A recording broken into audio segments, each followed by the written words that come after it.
আসসালামু আলাইকুম রহমতুল্লাহি ওবারাকাতু। জীবজন্তু পরিপূর্ণ এক গহীন বনে একটি সিংহ বাস করত। সিংহ বলপূর্বক অন্যান্য পশু ভক্ষণ করে জীবন ধারণ করত। সিংহের এমন নির্যাতনে বনের অন্যান্য পশুরা এক পর্যায়ে অনিষ্ট হয়ে ওঠে। একদা তারা সিংহের এ নির্যাতন হতে মুক্তির উপায় বের করার জন্য পারস্পরিক মতবিনিময় সভার আয়োজন করায় সেখানে যেসব বিষয়ে আলোচনা করলো তার মধ্যে অন্যতম ছিল, সিংহ প্রতিনিয়ত আমাদের উপর অবর্ণনীয় নির্যাতন করে যাচ্ছে। দিন দিন তার নির্যাতনের মাত্রা বেড়েই চলছে। প্রত্যহ সে দুই একটি করে পশু ধরে নিয়ে যায়, ফলে সকলেই প্রাণনাশের আশঙ্কায় সর্বদা ভয়ে থাকে। মোট কথা, সে আমাদের জীবনের সব সুখ শান্তি কেড়ে নিয়ে আমাদেরকে এক দুর্বিষহ ও বিষাদময় জীবনের দ্বার প্রান্তে এনে দাঁড় করিয়েছে। এভাবে আর চলতে দেওয়া যায় না। কাজেই এসো আমরা সকলে গিয়ে সিংহকে বলি, সে যেন ভবিষ্যতে আর কখনো এভাবে আমাদেরকে বিরক্ত না করে।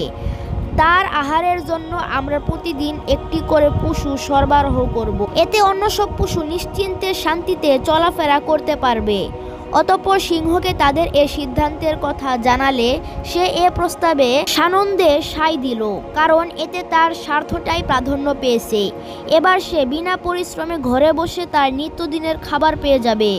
অতঃপর কথা মতো বন্য পশুরা সিংহের ভোজ্য জন্তুটি প্রত্যহ লটারির মাধ্যমে নির্ধারণ করত। লটারিতে যার নাম বের হতো সকলে জোরপূর্বক তাকে সিংহের দরবারে প্রেরণ করত। এরই ধারাবাহিকতায় ঘটনাক্রমে একদিন খরগোশের পালা আসলে সকলে বলল, যাও, আজ তুমি সিংহের খাদ্য। খরগোশ বলল, আমি যাব না। স্বেচ্ছায় মৃত্যুর মুখে পা বাড়ানো বুদ্ধিমানের কাজ নয়, এটা আত্মহত্যার শামিল। তদুত্তরে সকলে বলল, এখন এ ধরনের কথা বলা উচিত নহে, এতে সিংহের সাথে আমাদের চুক্তি ভঙ্গ হবে। খরগোশ বলল, যে চুক্তির ফলে আত্মহত্যা করতে হয় সে চুক্তি অবৈধ, আর চুক্তি পালন করা জরুরি নয়।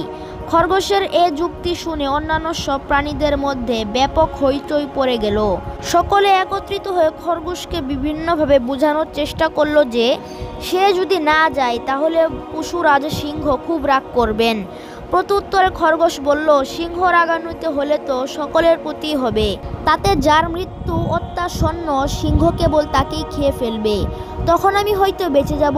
পক্ষান্তরে তোমাদের কথা মতো কাজ করলে আমার মৃত্যু অনিবার্য। সুতরাং স্বেচ্ছায় নিশ্চিত মৃত্যুর মুখে চলে যাওয়া অপেক্ষা অনিশ্চিত মৃত্যুর ভয়ে অবস্থান করা যুক্তিসঙ্গত। এবার খরগোশের কথার উত্তরে পশুরা বলল, এতে আমাদেরও সিংহের মাঝে চুক্তি ভঙ্গ হওয়ার দরুন আমাদের রাজ্যে বিরাট অশান্তি ও বিপর্যয় সৃষ্টি হবে। খরগোশ বলল, আমার অশান্তি তো এখনই শুরু হয়ে গেছে, সুতরাং অশান্তিকে আমি ভয় করি না। মৃত্যু অপেক্ষা বড় অশান্তি আমার নেই। বড় জোর সিংহ ক্রোধের অতিশয্যে আমাকে এক গ্লাসে গিলে ফেলবে। তোমরা তো আমাকে তাই হতে বলছো। আসন্ন নৈরাজ্য ও অশান্তির সময় আমি আত্মরক্ষার চেষ্টা করতে পারবো। তখন মৃত্যু হলে সেটা হবে আমার অদৃষ্টের নির্মম পরিহাস। তবুও সেটি তোমাদের এ প্রস্তাব হতে অনেক ভালো, কারণ তাতে আত্মহত্যার পাপ হবে না। বন্য পশুরা পরিস্থিতি দেখে বুঝে নিল যে যুক্তিতর্কে খরগোশ নীতি স্বীকার করবে না। এবার তারা খরগোশের উপর সামাজিক চাপ প্রয়োগের সিদ্ধান্ত নিল। তারা বলল, না, তোমাকে যেতেই হবে। স্বেচ্ছায় না গেলে আমরা তোমাকে জোরপূর্বক সিংহের হাতে পৌঁছিয়ে দিতে বাধ্য হব। অবশেষে সামাজিক চাপে বাধ্য হয়ে খরগোশ সিংহের পথ ধরল। কিন্তু তার মাথার মধ্যে কেবল একটি চিন্তা যে কি কৌশল অবলম্বন করলে আমি সিংহের হাত থেকে প্রাণে রক্ষা পাব এবং বনের পশু সমাজও তার প্রতি সন্তুষ্ট থাকে। সারা পথ সে কেবল এ চিন্তায় মশগুল ছিল। পথিমধ্যে একটি কূপ দেখতে পেয়ে তার আনন্দের সীমা রইল না। সে মনে মনে স্থির করল যে এ কূপেই পশুরাজ সিংহকে ডুবিয়ে মারতে হবে। অতঃপর সে দ্রুত গতিতে সিংহের দরবারের দিকে পা বাড়ালো। নির্ধারিত সময়ের খাদ্য পৌঁছাতে বিলম্ব হওয়ার দরুন এদিকে সিংহের অস্থিরতা দেখে কে ইতোমধ্যে সে ভাবছিল, মনে হয় বন্য পশুরা আমার সাথে চুক্তি ভঙ্গ করেছে। এখন গিয়ে আমি তাদের শাস্তি বিধান করব। ইত্যবসরে খরগোশকে দেখে সিংহ তর্জন গর্জন সহকারে গালাগাল জুড়ে দিল। নির্বোধ অপদার্থ, আজ এত দেরি হলো কেন? মনে হয় তোরা আমার সাথে চুক্তি ভঙ্গের মতলব আসছো। তদুত্তরে খরগোশ বলল, হুজুর, প্রথমে অধমের ঘটনাটি শ্রবণ করুন, তারপর না হয় আমাকে ভৎসনা ও তর্জন গর্জন করুন। অদ্য দেরি হওয়ার কারণ হলো আপনার এ বিশাল সাম্রাজ্যে মহাপরাক্রমশালী একটি শত্রু অনুপ্রবেশ করেছে। সে আমার রাস্তা আগলে দাঁড়িয়ে আমাকে বলল, তোমরা অমুক সিংহের পরিবর্তে আজ হতে আমাকে ভোগ দিবে। অদ্য আপনার খাদ্য হিসাবে একটি সুন্দর খরগোশ নির্বাচন করা হয়েছিল। সে আমার সাথে একত্রে আপনার কাছে আসছিল। আপনার এ শত্রু তাকে ধরে ফেলেছে। আমি কোনো মতে প্রাণ নিয়ে আপনাকে এ খবরটা দেওয়ার জন্য এসেছি। যদি আপনার সাম্রাজ্য ও স্বীয় ভোগ নিরাপদ ও সুরক্ষিত রাখতে চান, তবে অদ্যই এ শত্রুকে আপনার সাম্রাজ্য হতে বিতাড়িত করুন। অন্যথা আগামীকাল হতে আপনার ভোগ চিরতরে বন্ধ হয়ে যাবে। সে আপনার পর্যন্ত কিছুতেই ভোগ পৌঁছতে দিবে না। প্রতিদ্বন্দ্বীর উপস্থিতির কথা জেনে পশুরাজ সিংহ ক্রোধে অগ্নিশর্মা খরগোশকে বলল, তুমি আমার সাথে চলো, এখনই তাকে সমুচিত শিক্ষা দিব। এবার খরগোশ সুকৌশলী তাকে নিয়ে কূপের ধারে পৌঁছে বলল, হুজুর, ওই দেখুন হতভাগা এ কূপের মধ্যে লুকিয়ে আছে।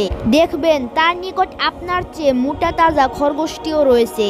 অতঃপর সিংহ কূপের মধ্যে উকি মারতেই সেখানে তার প্রতিচ্ছায়া দৃষ্টিগোচর হলো ও পাশে একটি খরগোশও দেখা গেল। উল্লেখ্য, পানির নিচে প্রত্যেক বস্তুর ছায়া আসল বস্তু অপেক্ষা বড় দেখা যায়। সে মতে সিংহের সাথে খরগোশের আকৃতিটিও বড় দেখা গেল। এবার সিংহটি রাগে ক্রোধ ও ক্ষোভে ফেটে পড়ে তৎক্ষণাৎ আপন প্রতিচ্ছবিকেই আক্রমণ করে বসল। সে ধপাস করে নিচে পড়ে গেল। তথা পানি ব্যতীত আর কি বা থাকবে। খরগোশ এবার উপর হতে গলা উঁচু করে বলল, বাচাধন, এটাই তোমার জেলখানা। এখন এতে ডুবেই প্রাণ বিসর্জন দিয়ে আমাদেরকে একটু নিস্তার দাও। সালাম, এবার আমি আসি। এ কথা বলে খরগোশ আনন্দ চিত্তে আপন সমাজে অক্ষত অবস্থায় ও নিরাপদে প্রত্যাবর্তন করল। তাকে অক্ষত অবস্থায় ফিরে এসেছে দেখে অন্য পশুরা বলল, কিরে, তুই সিংহের নিকট যাসনি? খরগোশ বলল, গেছিলাম বই কি। তোমরা আমাকে সিংহের শিকার বানাতে চেয়েছিলে, কিন্তু আজ আমি তাকে শিকার করে বিজয়ী বেশে ফিরে আসলাম। গল্পটি বর্ণনামূলক মাওলানা রুমি রহমতুল্লাহি আলী বলেন, হে সরল প্রাণ ব্যক্তি, সিংহটি যেরূপ নিজেকে আক্রমণ করেছিল তদুরূপ তুমিও নিজেকে আক্রমণ করছো। আলোচ্য পঙ্ক্তিতে মাওলানা রুমি রহমতুল্লাহি আলী সিংহ দ্বারা রুহ, খরগোশ দ্বারা নফস ও কূপ বলে মন্দ স্বভাবকে বুঝিয়েছে। নফস সর্বদা রুহুকে মন্দ স্বভাবে আবদ্ধ করার চেষ্টায় নিরত থাকে। অতঃপর তিনি বলেন, যদি পবিত্র রুহ অপবিত্র নফসের প্রতারণায় ফাঁদে পা দেয়, নিজেকে পথভ্রষ্টতার নিমজ্জিত করে ফেলে, তবে সেটি বড়ই আক্ষেপ ও পরিতাপের বিষয়। আসসালামু আলাইকুম রহমতুল্লাহি ওয়া বারাকাতুহু।